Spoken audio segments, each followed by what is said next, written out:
Capital TV Bihar देख रहे हैं आप। मैं हूं आपके साथ राधिका राज। आज इस स्पेशल स्टोरी में बात होगी बिहार की सियासत की। तो क्या कुछ चल रहा है बिहार की सियासत में, जानेंगे विस्तार से। राजद में प्रदेश से राष्ट्रीय अध्यक्ष तक के चुनाव की डेट फाइनल। सबसे पहले बात करें राजद की। बिहार में इसी साल विधानसभा के चुनाव होने वाले हैं। इससे पहले राष्ट्रीय जनता दल में सांगठनिक चुनाव चल रहा है। पार्टी की मजबूती के लिए बूथ से लेकर राष्ट्रीय स्तर तक अध्यक्ष के चुनाव की प्रक्रिया तेज हो गई है। राजद के बिहार प्रदेश अध्यक्ष का चुनाव 21 जून को, तो राष्ट्रीय अध्यक्ष का चुनाव 5 जुलाई को होना तय हो गया है। पार्टी के मुख्य प्रवक्ता शक्ति सिंह यादव ने इसकी जानकारी देते हुए कहा है कि जो पार्टी के सिद्धांतों के साथ चलेगा और तेजस्वी यादव के सपनों को आगे बढ़ाएगा, उसी के हाथ में पार्टी की कमान दी जाएगी। इसी बीच बड़ा सवाल बिहार के राजनीतिक हल्के में उठ रहा है कि पार्टी के पहले सवर्ण प्रदेश अध्यक्ष और कदावर जगदानंद सिंह अपने पद बने रहेंगे या उनकी विदाई हो जाएगी। ये भी चर्चा है कि राष्ट्रीय अध्यक्ष के पद पर लालू यादव की वापसी लगभग तय है।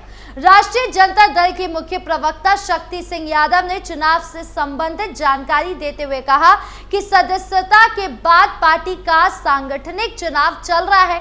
बूथ स्तर से लेकर राष्ट्रीय स्तर पर टीम बन रही है। इसी क्रम में 21 जून को प्रदेश अध्यक्ष का चुनाव होगा। 24 जून तक राष्ट्रीय परिषद की लिस्ट फाइनल हो जाएगी और 15 दिनों बाद 5 जुलाई को राष्ट्रीय अध्यक्ष का चुनाव होगा। उन्होंने कहा कि साझा पार्टी सामाजिक न्याय, न्याय के साथ विकास और धर्मनिरपेक्षता और सामाजिक समरसता जैसे सिद्धांतों के साथ आगे बढ़ रही है। राजद संगठन की शक्ति से चलने वाली पार्टी है। उन्होंने कहा कि जो पार्टी को पूरी मजबूती के साथ और सिद्धांतों का पालन करते हुए आगे लेकर जाएगा और तेजस्वी यादव के सपने को आगे बढ़ाएगा, उसके हाथ में ही पार्टी की कमान दी जाएगी। जगदानंद सिंह के बारे में उन्होंने कहा कि पार्टी में उनका बहुत योगदान है। अभिभावक के रूप में उनका मार्गदर्शन बहुत महत्वपूर्ण है। उनके कामों को नजरअंदाज नहीं किया जा सकता, लेकिन उनका स्वास्थ्य ठीक नहीं है।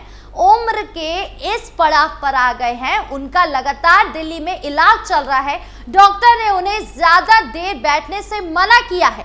अध्यक्ष का पद जन समस्या, जन सरोकार और जन भावना और कार्यकर्ताओं की भावनाओं से सीधे जुड़ा है। यानी राजद में चुनावी डेट फाइनल होने के बाद काफी उथल पुथल देखा जा रहा है। बिहार के राज्यपाल आरिफ मोहम्मद खान का बड़ा बयान। बिहार के राज्यपाल आरिफ मोहम्मद खान की बात की जाए तो उन्होंने प्रदेश को लेकर भावुक बयान दिया है।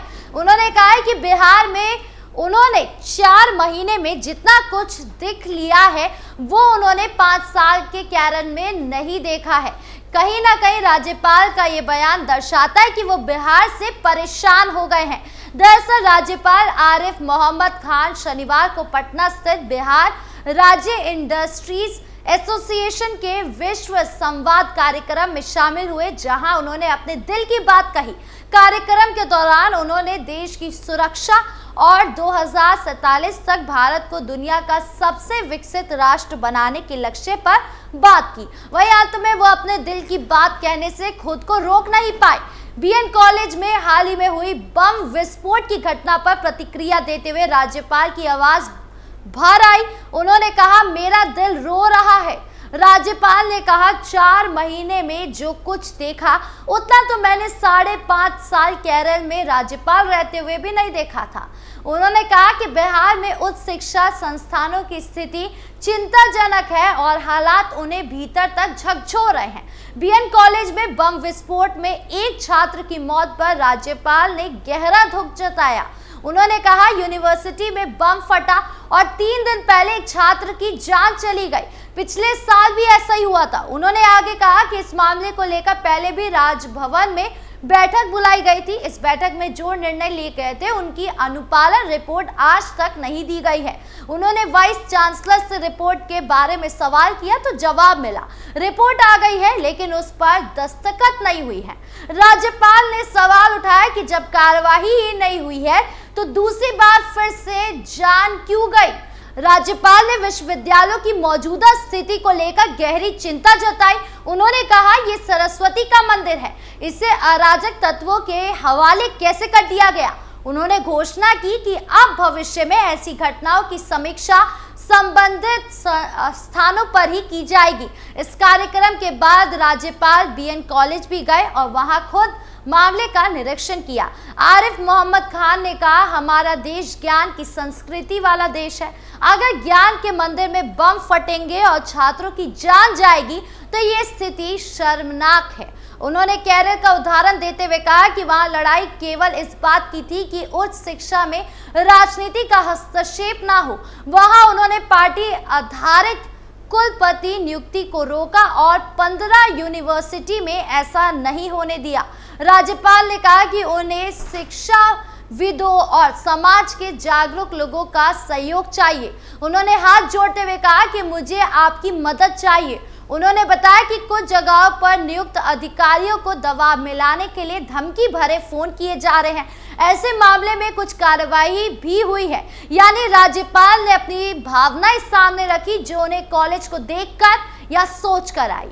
बिहार चुनाव में तेजस्वी यादव को झटका। अब बिहार चुनाव की बात की जाए तो बिहार विधानसभा चुनाव में झारखंड की सत्तारूढ़ पार्टी झारखंड मुक्ति मोर्चा भी अपना प्रत्याशी उतारने के लिए कमर कसती नजर आ रही है। बिहार में अप्रैल के दौरान महागठबंधन की 3 बार हुई बैठकों में नजरअंदाज किए जाने और 21 सदस्यीय समन्वय समिति में जगह नहीं मिलने के कारण झामुमो में सब्र का बांध टूटने की कगार तक पहुंच गया है। मुख्यमंत्री हेमंत सोरेन अब तक उसी गर्मजोशी के साथ बिहार चुनाव में सीटें मिलने की उम्मीद महागठबंधन की अगुवाई कर रहे राजद नेता तेजस्वी यादव से कर रहे हैं। जिस गर्मजोशी के साथ हेमंत ने राजद को झारखंड विधानसभा चुनाव 2024 से सीटें दी थी, लेकिन अब तक बिहार विधानसभा चुनाव में झामुमो को खास तवज्जो नहीं दिया गया है। ऐसे में इस बात की आशंका प्रबल हो गई है कि बिहार विधानसभा की 12 से 15 सीमावर्ती सीटों पर झामुमो महागठबंधन के बाहर रहकर अपना प्रत्याशी देगा। झामुमो के एक वरिष्ठ नेता ने कहा है कि झारखंड की छोटी विधानसभा यानी 81 सीटें में राजद को गठबंधन की अगुवाई करते हुए झामुमो ने उदार मन से 6 सीटें दी थी। सरकार बनने के बाद एक मंत्री पद भी दिया था। झामुमो ने अप्रैल माह के दौरान अपने महाधिवेशन के दौरान राष्ट्रीय पार्टी के रूप में अपना विस्तार करने के लिए राजनीतिक प्रस्ताव पर मुहर लगाई। ऐसे में बिहार चुनाव से पीछे हटने का झामुमो का इरादा नहीं है। राज्य स्तरीय समन्वय समिति की बैठकों में झामुमो को प्रतिनिधित्व नहीं मिला है। अब जिलों में प्रस्तावित कार्यक्रमों की तैयारी के लिए होने वाली बैठकों में झामुमो को शामिल होने का न्योता नहीं मिल रहा है। ऐसे में पार्टी एकला चलो का रास्ता अपनाने पर मजबूर हो गई है।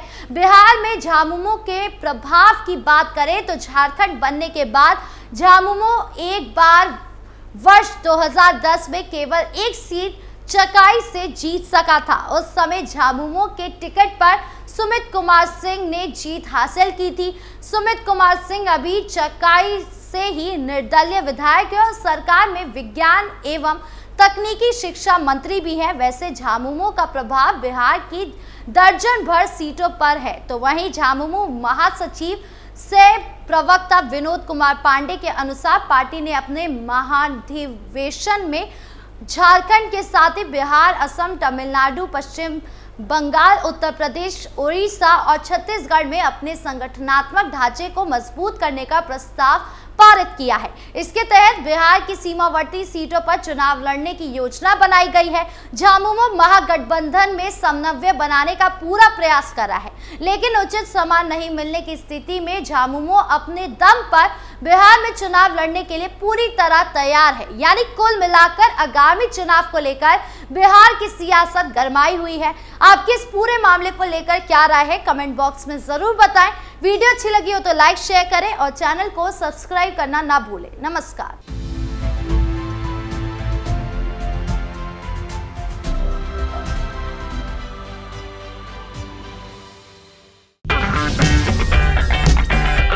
अगर आपको हमारा वीडियो पसंद आया हो तो इसे लाइक करें, हमारे चैनल को सब्सक्राइब करें और हाँ, बेल आइकन दबाना ना भूलें ताकि आप तक हमारे वीडियो की नोटिफिकेशन पहुंचती रहे। आप अपना सुझाव हमें कमेंट बॉक्स में दे सकते हैं। हमारे साथ जुड़ने के लिए शुक्रिया।